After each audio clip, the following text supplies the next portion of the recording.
तो इस एपिसोड की शुरुआत में दिखाता है कि ग्रीन फॉरेस्ट किंग जो होते हैं खुद अपनी एनर्जी को यूज करते हुए यहाँ पर अपने डिसाइपल रेड आइड एक्सिस की बॉडी के अंदर एनर्जी डाल रहे होते हैं, क्योंकि उसकी बॉडी के अंदर से एनर्जी काफी बुरी हद तक डिप्लीट होती है और साथ उसकी बॉडी को रिकवरिंग की जरूरत होती है। तो पहला दिन फाइटिंग का खत्म हो चुका है। पहले दिन की फाइटिंग खत्म होने के बाद चीफ जो होता है खुद यहाँ पर उसकी बॉडी को रिकवर कर रहे होते हैं और बाकी के उसके सभी डिसाइपल्स होते हैं वहां पर खड़े खड़े सब कुछ देख रहे होते हैं। रेड आई एक्सिस जो होता है जब उसकी बॉडी वहां पर हील हो रही होती है तो उसका मास्टर से कहता है कि शांत रहो, मैं यहाँ पर तुम्हारी बॉडी को हील कर रहा हूँ। तो उसे कहता है कि मास्टर मुझे काफी ज्यादा बेहतर लग रहा है। फिर साथ उसे कहता है कि मास्टर मुझे बहुत ज्यादा शर्मिंदगी हो रही है कि मैं सभी के सामने हार गया और मैंने आपका नाम खराब कर दिया। तो गोस्ट मोनार्च आके पड़ता है और कहता है कि मास्टर प्लीज आपको यहाँ पर ये करने की जरूरत नहीं थी, हम में से कोई भी यहाँ पर इसकी बॉडी के अंदर एनर्जी को सर्कुलेट कर सकता था, आपको पर्सनली करने की जरूरत नहीं थी। जब किसी के साथ ही वो गुस्से के साथ उसकी तरफ देखता है और कहता है कि तुम्हें ऐसा क्यों लगता है कि मैं यहाँ पर तुमने से किसी को ये करने दूंगा, जबकि मेरे डिसाइपल की बॉडी के अंदर से कंप्लीटली हर किस्म की एनर्जी को वेस्ट कर दिया गया, यानी उसकी बॉडी के अंदर एक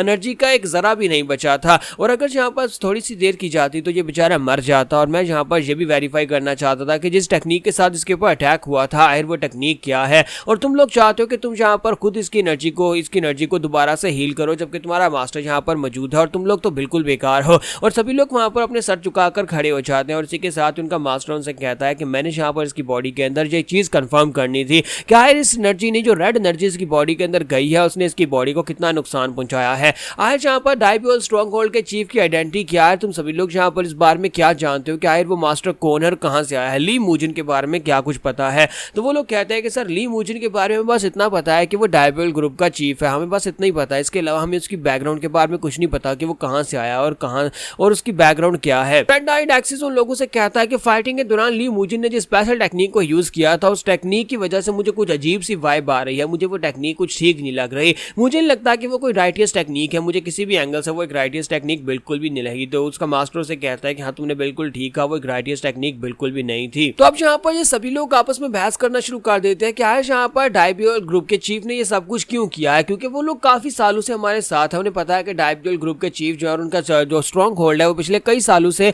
ग्रीन फॉरेस्ट का हिस्सा है। लेकिन अचानक से अब यहाँ पर उनका चीफ आता है और आकर हमारे 12 डिमोनिक जनरल्स में से एक को सभी के सामने हरा देता है। हम लोग इस बात को लाइटली तो बिल्कुल नहीं ले सकते। चलो अगर देखा भी जाए कि वो सिर्फ और सिर्फ फेम हासिल करने के लिए सब कुछ करना चाहता है, लेकिन 12 डिमोनिक जनरल्स में से किसी एक को इतनी आसानी से यहाँ पर हरा देना लगता है कि वाकई में बहुत ज्यादा प्लानिंग के साथ किया गया है। तो इसी के साथ ही गोस्ट मोनार्च उसे कहता है कि कहीं वो पागल तो नहीं हो गया जो यहाँ पर सब कुछ करने की कोशिश कर रहा है। अगर वो जानबूझकर यहाँ पर ये कर रहा है, अगर वो जानबूझकर हमारी इंसल्ट करवाना चाहता है 12 डिमोनिक जनरल्स को हराकर और साथ में ग्रीन फॉरेस्ट किंग को हराने की कोशिश कर रहा है ताकि उसे नीचा दिखाया जा सके, तो विंडशिन जनरल उन लोगों से कहता है अगर ऐसी बात है तो फिर मुझे लगता है कि जहाँ पर ऑर्थोडॉक्स सेक्टर्स में से कोई इसके पीछे हो सकता है कि वो ऑर्थोडॉक्स सेक्टर्स की तरफ से हो सकता है कि ऑर्थोडॉक्स फैक्शन के लोगों ने फाइनली यहाँ पर इस तरह की ट्रिक्स को यूज करना शुरू कर दिया, उन्होंने अपने किसी स्पाई को यहाँ पर भेजा होगा, यानी ली मूजिन जो है वो ऑर्थोडॉक्स फैक्शन का एक स्पाई हो सकता है। जबकि उसका एक ब्रदर उसे कहता है कि नहीं मुझे ऐसा बिल्कुल भी नहीं लगता, तुम लोग यहाँ पर जिस बारे में सोच रहे हो ऐसा बिल्कुल ही पॉसिबल नहीं है, वो किसी ऐसे सेक्टर से बिल्कुल भी नहीं हो सकता। और वैसे भी ऑर्थोडॉक्स सेक्टर के लोग इस तरह की ट्रिक्स को यूज नहीं करते, अगर उन्हें कुछ करना होगा तो वो डायरेक्टली करेंगे,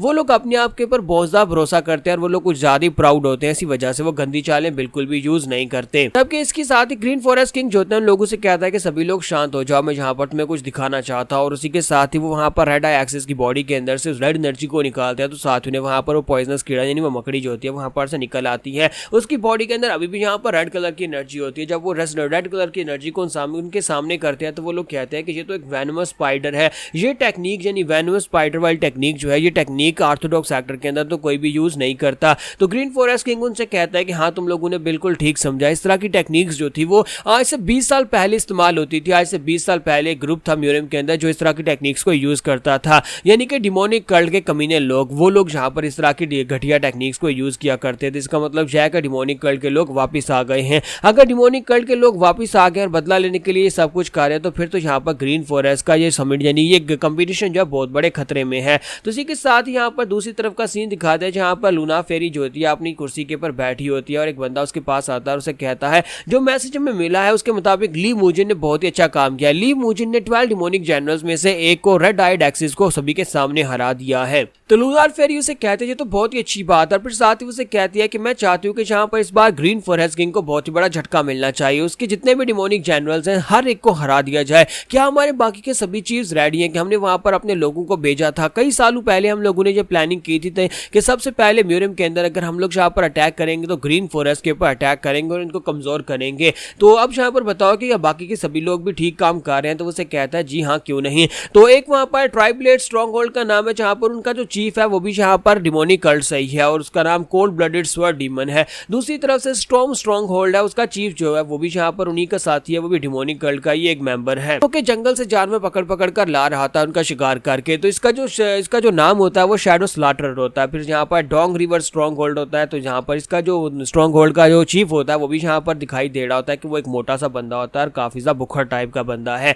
एक और स्ट्रॉन्ग होल्ड जिसे यांगजी रिवर स्ट्रॉन्ग होल्ड कहा जाता है। तो यांगजी रिवर स्ट्रॉन्ग होल्ड के अंदर भी उनका जो चीफ होता है वो भी यहाँ पर डिमोनिक कल्ट का ही एक मेंबर है। तो सीन प्रेजेंट में आता है जहां पर लूनार फेरी को बताया जा रहा होता है कि हम लोगों ने इस बार की कंपटीशन में अपने 10 चीफ्स को पहले से भेज दिया हुआ है। हमारे 10 चीफ जो है इस वक्त उन स्ट्रॉन्ग होल्ड्स के मास्टर्स हैं और वो लोग उन 12 डिमोनिक जनरल्स को हराने वाले हैं। तो लूनार फेरी बहुत ज्यादा खुश हो जाती है और कहती है कि इसमें तो बहुत ज्यादा मजा आएगा जब यहाँ पर ग्रीन फॉरेस्ट किंग के 12 डिमोनिक जनरल्स को मेरे 10 डिमोनिक वॉरियर्स बड़ी आसानी से हरा देंगे। सभी लोगों के सामने जहाँ पर उनकी बहुत ज्यादा इंसल्ट हो जाएगी। दूसरी तरफ का सीन दिखाता है जहाँ पर वो सभी डिमोनिक जनरल्स जो होते हैं अपने किंग की बात सुनने के बाद खामोश खड़े होते हैं और सोच रहे होते हैं कि लगता है कि जहाँ पर डिमोनिक कल्ट के लोग हमारे सेक्टर को सबसे पहले बर्बाद करके म्यूरियम को एक मैसेज देना चाहते हैं और बताना चाहते हैं कि डिमोनिक कल्ट वापस आ गया है। तो जिनविन जनरल उन लोगों से कहता है अगर ऐसी बात है कि डिमोनिक जनरल के लोग पहले से स्ट्रॉन्ग होल्ड्स के अंदर आकर घुस चुके हैं तो फिर हमें लगता है कि हमें जल्दी से जल्दी उन सभी को टेक आउट करना चाहिए। एक एक करके उनको ढूंढते हैं और जाकर उनको मार डालते हैं। जबकि चीफ उसकी बात सुनने के बाद इसी के साथ ही वहां पर हैरान हो जाता है, उसे एक झटका लगता है और वो चिल्लाकर कहता है कि रियोशी कहां पर है?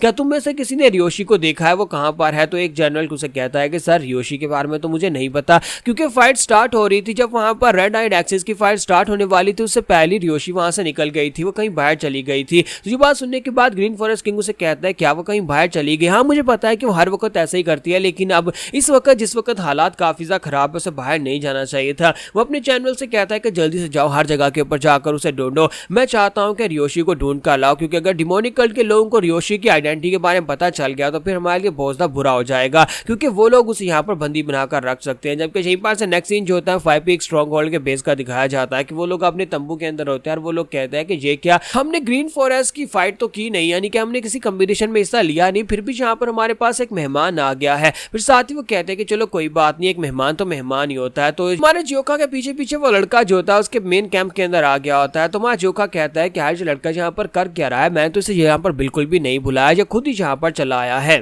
तो वो लड़का जो होता है उनके लिए बहुत सारी वाइन्स लेकर आया था, यानी बड़े बड़े जार वाइन के लेकर उनके पास आता है और उनसे कहता है कि तुम लोगों को यहाँ पर इतनी हैरानी क्यों हो रही है यार, तुम सभी लोग यहाँ पर मुझे इस जगह के ऊपर देखकर मुझे वेलकम क्यों नहीं कर सकते? तो वो लोग उसे कहते हैं कि यार यहाँ पर तुम इतनी सारी वाइन उठाकर क्यों ले आया? तो वो उसे कहता है कि इतनी वाइन क्यों लेकर आया होगा, क्या तुम्हें पता नहीं है कि मर्दों के बीच में 2 बातें होती हैं। जब वो लोग यहाँ पर एक दूसरे से दोस्ती करते हैं तो 2 बातें होती है। सबसे पहली बात तो ये होती है कि वो लोग यहाँ पर फाइट करते हैं, तब तक फाइट करते हैं जब दोनों में से एक मर ना जाए, और दूसरी बात, और इसी के साथ ही वहीं पर खामोश हो जाता है। तो चीफ पोंग कहता है कि जी आगे से बोल क्यों नहीं रहा, जल्दी से बताओ ना कि तुम यहाँ पर क्यूरियोसिटी को क्यों बढ़ा रहे हो। और साथ ही चीफ पोंग जो होता है वहां पर जोखा से कहता है कि मुझे लगता है कि वो तुमसे चाहता है कि तुम उससे पूछो कि दूसरी बात कौन है, फिर वो यहाँ पर बताएगा। तो जोखा कहता है अच्छा ठीक है बताओ कि दूसरी बात क्या है। तो वो लड़का उसे कहता है कि दूसरी बात ये होती है कि पहली बात तो यह है कि वो तब तक लड़ते हैं जब तक दोनों में से एक मर ना जाए, लेकिन अगर दोनों के बीच में डूल जो है वो एक दूसरे के साथ यहाँ पर बैलेंस में रहे तो इसका मतलब यह है कि उन्हें दूसरा काम ये करना होता है, उन्हें जी भर कर पीना होता है।